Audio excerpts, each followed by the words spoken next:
I still remember the day when I visited this place for the first time in 2003, and I never get tired of this view. It's pretty incredible, so incredible.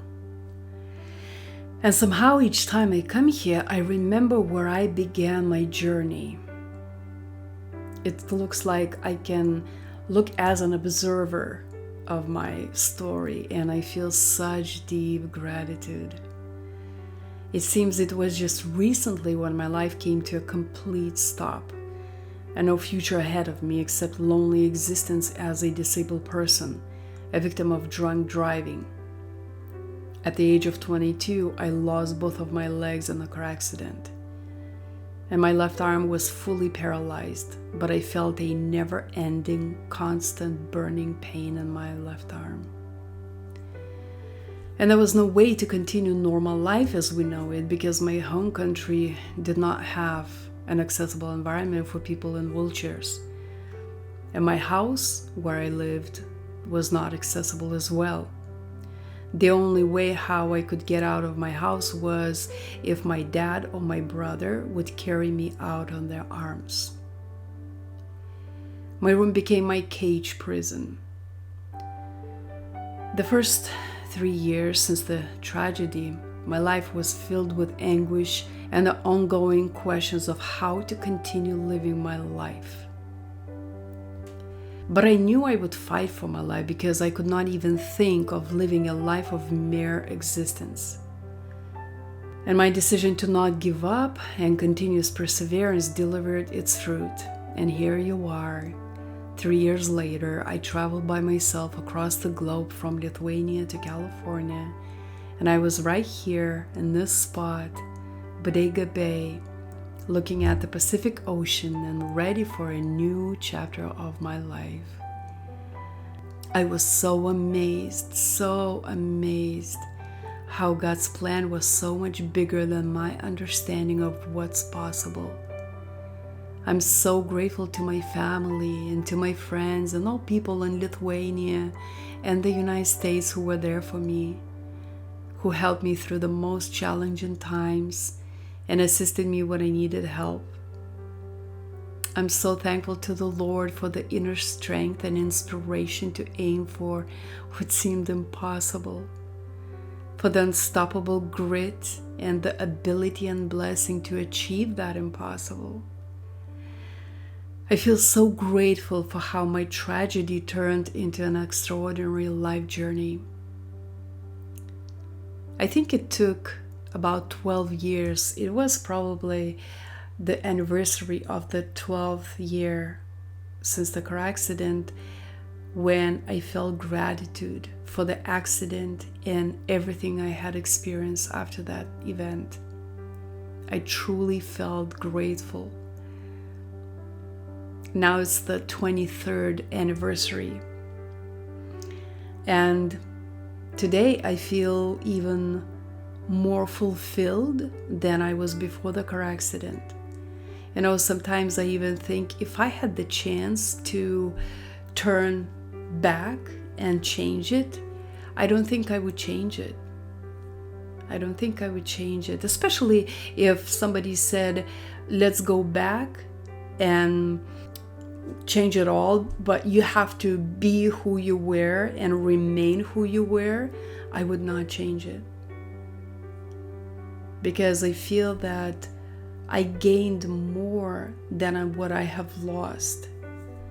And actually what I have gained after the car accident is so much more than what I have lost.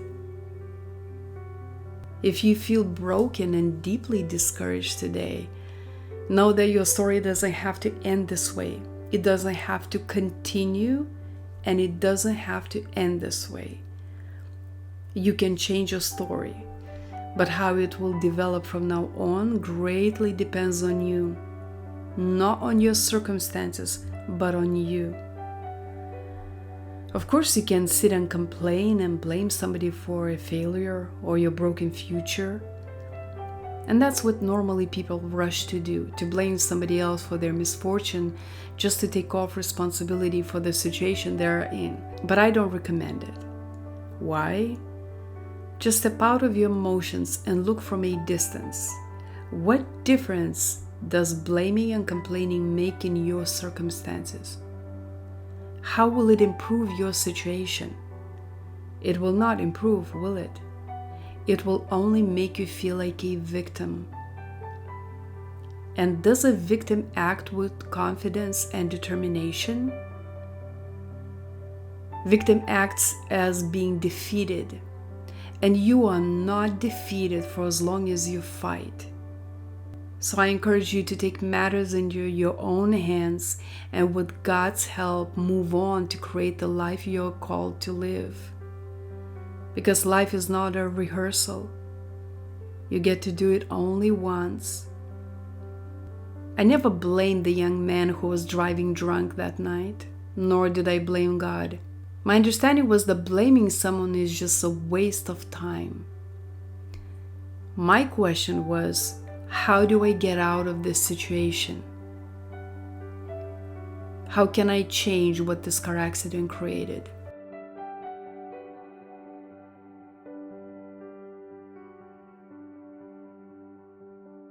See, I realized that my life will not become better if I just sat there and waited until somehow, someday my life would change.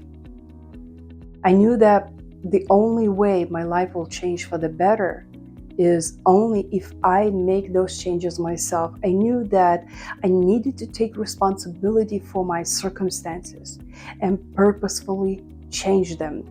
I was not going to just sit and blame somebody or blame God or complain and, be a victim.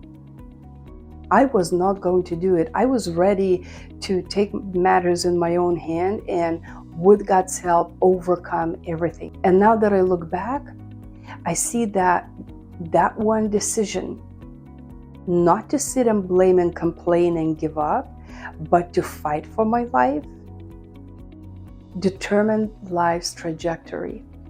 That one decision to keep moving on, to fight for my life, to fight for my vision. And today when I look back, I agree with those who say, and I am very loud about it, that it's not what happens to us that determines the quality of our life, that determines our future, but what we do with all that happens. It's worth fighting for your life. It's worth fighting for your future, no matter what kind of struggles and hardships you experience or how terrible and desperate your situation may be. The decision never to give up will win in the end, especially if you are a person of faith and you know the living God. You will be unstoppable. It's a matter of your choice. At the time, I did not really have any speakers or coaches or any motivational speaker who will help me to overcome pain and loss, who would teach me how to recover from the tragedy and what steps to take to change my life. I just knew that I am ready to change it all, and I had faith. And interesting that my faith got established, my faith grew, not when I was attending the church, but when I began seeking the Lord in my trouble, in my hardship, in my hopelessness. I began sincerely seeking the Lord. That's when my journey of my faith has begun. Or I would say it got deeper. The Lord and faith is part of me. It's part of my life. And one of the most beautiful pearls that I got out of my journey is knowing the Lord, knowing Him. And so I was just in faith, seeking the Lord and talking to Him. Lord, what do I do? How do I live my life now? I'm in the house that is not accessible. I don't have legs. I have only one arm. I cannot get out of my home unless my dad or my brother would carry me out. I hated the life that the car accident created. I hated so much that I was ready to do whatever it takes to get out of that cage and live the fulfilling life. I had a vision of how I wanted to live my life. I wanted exactly opposite, even though it seemed impossible, but I just somehow had faith that with God I will overcome, and somehow, in some way, the Lord will help me to get out of there. And so I became like a child. I was speaking with the Lord daily in my prayer.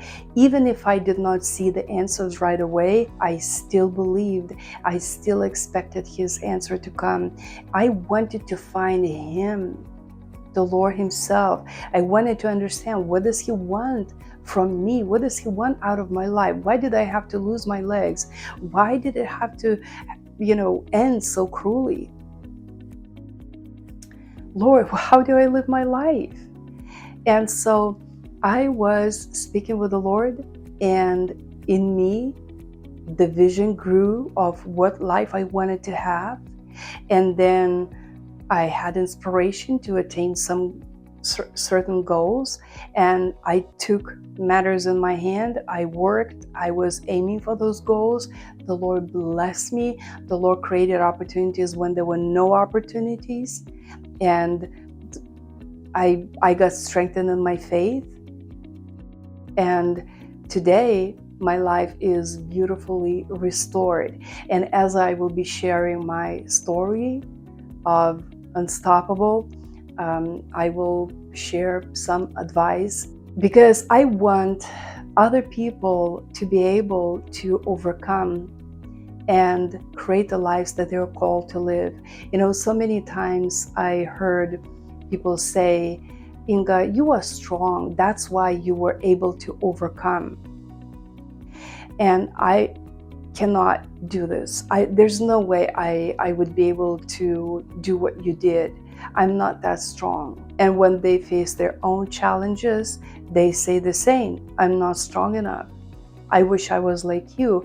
And so my passion is to tell you that I am not stronger than you. I was in the same place. I was in a really, really bad place, but I made the choice.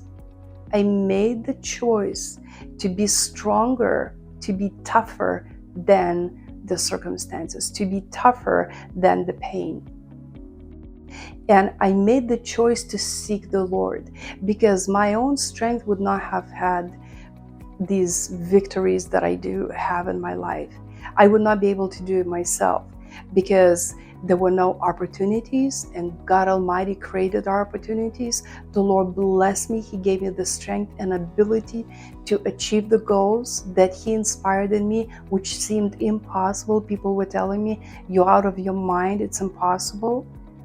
But I was aiming for those goals because I had faith, and the Lord blessed me. So, see, the choice, what you do in your situation, believe and not believe, seek the Lord with all your heart and not seek the Lord, just cry about your destiny and blame, work hard and don't really put much effort. These choices will determine your life's trajectory. They determine my trajectory, because when I look back, I had all these choices, and if I had made the choice to blame God and not believe, to not work as hard as I did, to stay depressed when I realized that I was deeply depressed, my life would have gone a very, very different way. I would encourage you, make the decision to fight for your life. Make the decision to seek the Lord. You will find Him. His word says that those who seek Him with sincere heart will find Him. Seek the Lord until you hear from Him. Don't give up when you don't receive your answer right away. Today, when I share my testimonies, it might look like I received answers right away. No, some answers I was waiting for a long time. For some, I was waiting for years. It's just today when I shared my story, I share in the way that it will just tell the events, how it happened, but I was waiting for those answers for a long time, and I was not giving up on the Lord. I was waiting and expecting my answer. I was talking to the Lord, and I was affirming my faith. I was saying, Lord, I believe that you have the power over all circumstances. You are all powerful. I believe you. I trust you. And be ready to do whatever it takes, because it might require your determination, your resolve, your non-negotiable commitment, your hard work. It all required in my journey. And as I say in one of my videos, that when I share my testimonies, those testimonies required my work. They required me remain in faith, me be unshakable in faith, and work very hard. It's not like you just sit and pray and all you need to do is just sit, pray, and believe. No. As the Lord was leading Israelites out of Egypt through the Red Sea, He said, why are you calling me? Right? Tell your people to go. Lift your hand, take your staff and lift your hand over the sea and tell your people, go. We have to move, even though challenges are ahead of us, even if it's difficult, even if it's scary, even if you go straight into your challenge and you have no idea how you're going to overcome it, you go. When the Lord inspires you, when the Lord directs you to go, be empowered by your faith and trust that the Lord will help you. But you have to take action. You have to take matters into your hands. So that's what I was ready to do. I was ready to take matters into my own hands. Don't complain. Don't blame anybody. There's no point in blaming anybody. Maybe it feels a little bit better when you blame somebody, that you can take off the responsibility about your situation. But when you step aside and look at it, what's the point? How does it help you to improve your circumstance? It doesn't help. And that was my attitude, that what's the point to blame and complain and cry? It doesn't help my future. So I'd rather pick myself up, and I'd rather see, how can I get out of this cage? How can I get out of this situation? Because I am not going to live in this. And so equip yourself with faith. Be determined to fight for your life. Be determined and pray about it. And I will share further other steps that my journey required, so you would be inspired and empowered to overcome as well.